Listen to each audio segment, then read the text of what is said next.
Hey everyone, it's Joe Glines here in Dallas, Texas. Yeah, and Jackie here from Copenhagen, Denmark. And we were just discussing the zombie apocalypse, but we're still both alive, so hopefully people are still watching and enjoying this. Yeah, there's way too few zombies, I'd say, but yeah. There's I don't know if that's such a thing. I don't think there's ever too few. One is too many for me. One is too many, that's probably right. But yeah, in an apocalypse, if I'm not seeing any zombies, I'm like, maybe not today. Yeah. Oh. Anyway, so I was talking to Jackie. I was doing so. Let me share my screen here.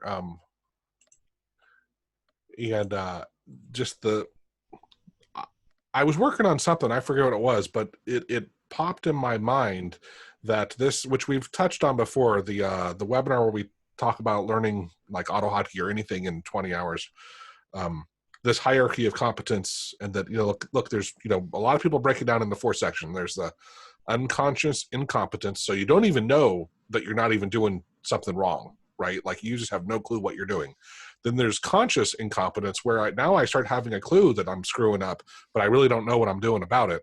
And then there's the conscious competence, where if I really focus on what I'm doing, that's kind of actually where I think I am as a AutoHotkey programmer, right? I can't do it in my sleep, but I can be pretty good. And then there's a unconscious competence, where people like Jackie and Maestrith that can do stuff in like seconds, and my mouth just goes, oh, okay, wow. But those are different levels of it. And what I was thinking about was, when we talk to businesses, what we should be starting to try to explain to people is, wouldn't it be great if you could look at people that are at this level and maybe this level and talk to them and extract that knowledge and the logic that they have in their brain and write scripts to allow people that are at one of these 2 levels, even people that are unconscious incompetence, right? You can break something down so easy to very simple stuff that even someone that starts in a given day or 2 days can really start doing the work at the same speed of someone doing unconscious competence work. And I think it falls along to a lot of these things that we have been talking about lately, right? Where also with the general knowledge of computers that we've been talking about, where you have a lot of IT tools, you have text editors, you have browsers, you have all these different types of tools that make it easy to be entry-level IT knowledge and still be able to use the internet. Back in the day when I started, I weren't in any one of the first, but I still needed to understand how to use a modem and how to open an interface that would call the correct point and wait and be able to ping and figure out which way I would search the internet or which pages to go through and wait around for who knows how long for something to load. And to me, it's all of these things have made more of this pyramid have a chance when using a computer. Well, and that's... Let me see if I can summarize a bit of what you said, because I totally, after you said it, I started thinking about that, and I think I understand your one of your points in this was, a lot of the tools now, especially like an iPhone, right? It's built with such simplicity in mind that someone can come up to it and use it without having to know how a modem works, how all these other things work. It's like touch here, drag that. Oh yeah, you got it, right? It's almost anyone can use it. Is that where you were going with that? Yeah, and that's also where I'm seeing with automation, as you said yourself, we have this pretty complex task over here, and we're using a good amount of time on it. And someone who's maybe conscious incompetent might still be able to solve with a bit more legwork and handout for someone or whatever it might be. And someone conscious competent might be able to just do it in a day or 2 or whatever, or them working together might get it solved a little bit quicker. But if you then automated parts of the process, it might be something that conscious incompetent could do at the same time as a conscious competent, or yellow could do it in the same time as a green, or whatever. How, if you can actually see the screen here, they're color coded from blue, green, yellow to red, and it's just I'm pretty sure that's one of the big aspects of this, as we talked about with RPA. If you actually get a bot like that, where you can have it done automatically, or most of the way, or all that data collection from different systems might be done automatically, so the end person only needs to maybe fact check them or whatever it might be that needs to happen in the end. But yeah, I'd say that's one of the big parts of automation.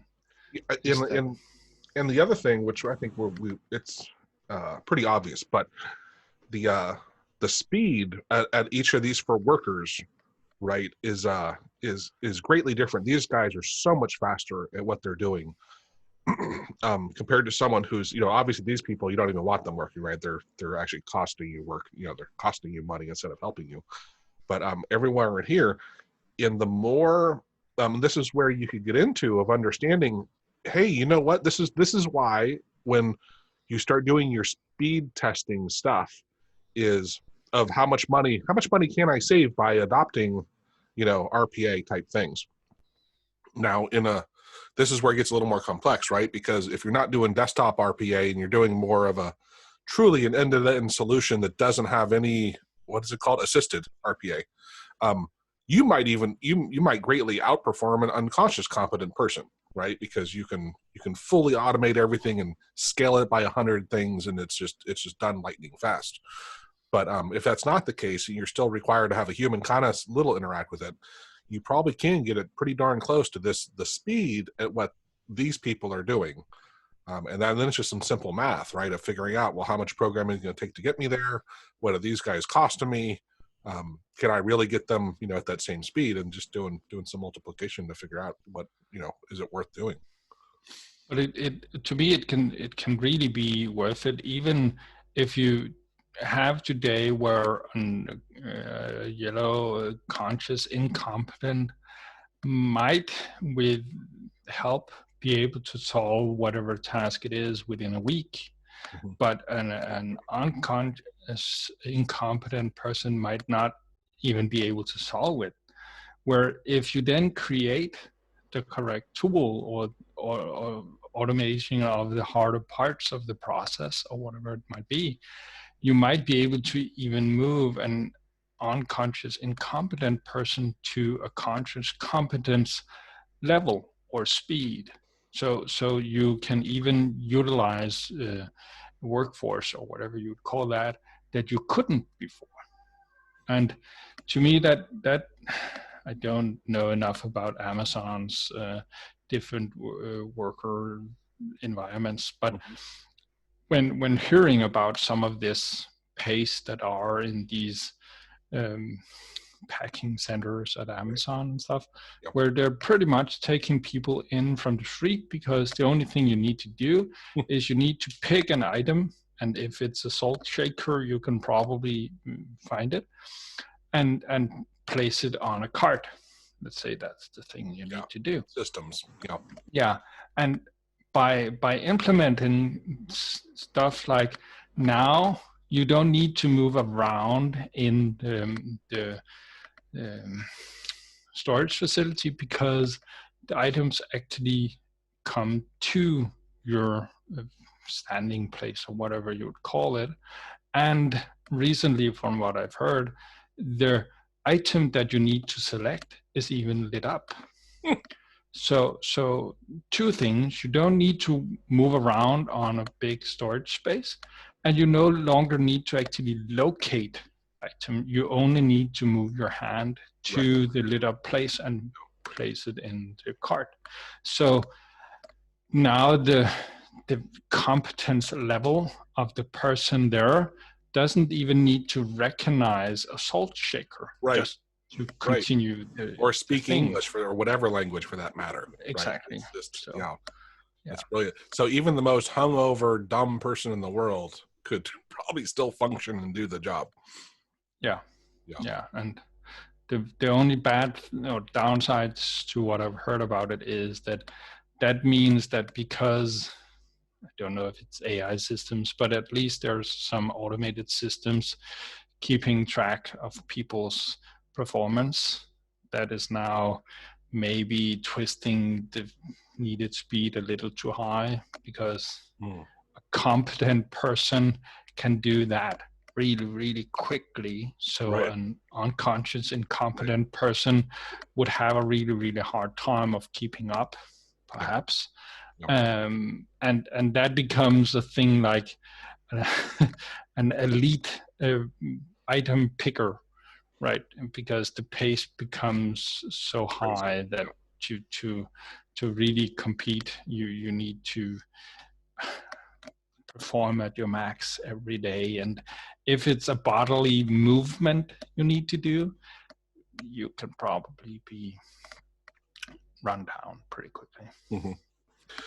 The other thing I was thinking about this graph, I have another one, by the way, but, is I was thinking about it from your and my perspective. If we get brought into a situation and they're like, hey, we'd like you to automate this thing. We have employees that, are all these different levels. Who would we want to talk to? And logically, I think we would think, well, this unconscious competence person is, hey, he knows it inside and out.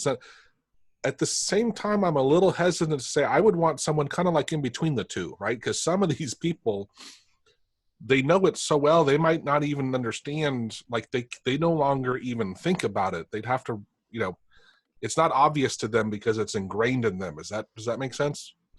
Yeah, I do. I think I understand, because I'm reading the things right to the side here where you have from the bottom up, wrong intuition, wrong analysis, and right analysis and right intuition, where to me, the right intuition might be really, really good to get the task done. Yeah. But if you're trying to automate it, it might be one who's does the correct analysis that might be the correct person to get a hold of to try and automate it.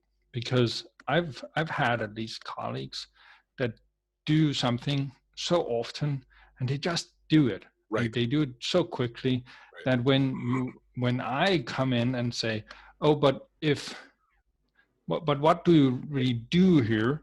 But I just get it out the way, or whatever they say. I don't have a concrete example, but where if I ask someone who just recently got that task, they would be, and then I go here, and then I go there. They know the reasons why they do it, because it hasn't slipped into their subconscious where they don't have to think about it, right? That's why I was like, that's kind of interesting. That's probably, now these guys would still be great to talk to, right, about other things, and especially maybe what it is, it's really watch these guys. But when you have questions, you can ask them. But these guys might be a little bit better about filling in the gaps of the logic. But these guys you might find things that these guys had no idea on, because no one has taught them the ways that actually work. Yeah, and I've, not because I've seen many people, but to me it's also like, if you're good at your shortcut keys in whatever program that you're used to using, it can become almost intuitive to you to do whatever thing you're doing. Where someone who doesn't do it as often actually knows where they're clicking, actually knows what they're looking for, why they're adding that thing, why am I also sending it CC to this person? Because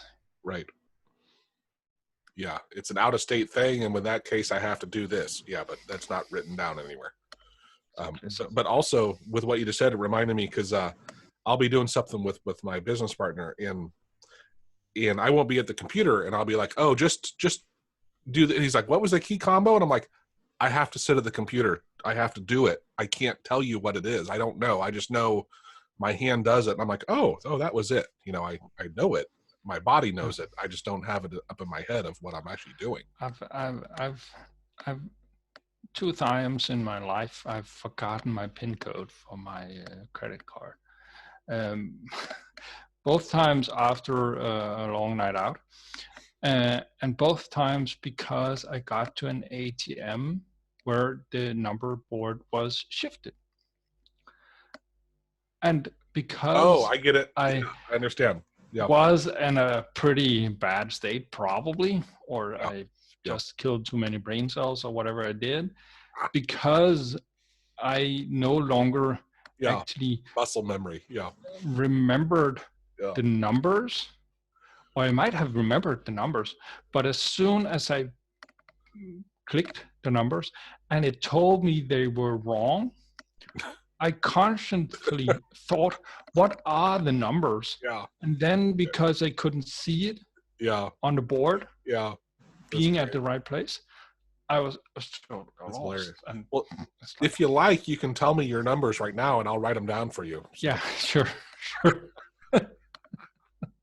That is a funny story, though. That's awesome. All right, let's get on to this next one. The next one isn't perfect, but I finally did find one that was a little bit more about, what things should we automate? And it kind of gets back into, I'm not sure if this graph does it justice, but you don't probably want to go and automate things that are totally new, right? Because they change so much and it's uncertain. And that what triggered me in this one was the optimizing level isn't done at the very beginning, right? In any given process. I like to hear it was repeatable level. And you start, clarifying that overall process. But to me, it was, again, it's on anything. You don't necessarily start on something that's very new. You don't write a program for that usually, right? You work through it to figure out kind of what works and what doesn't work, and hey, are things going to change or better ways before you actually start writing a program to do it. Yeah, I've been in situations where it was, at least to me, it was initial level. I had never seen the task before, but someone else had been doing it from time to time.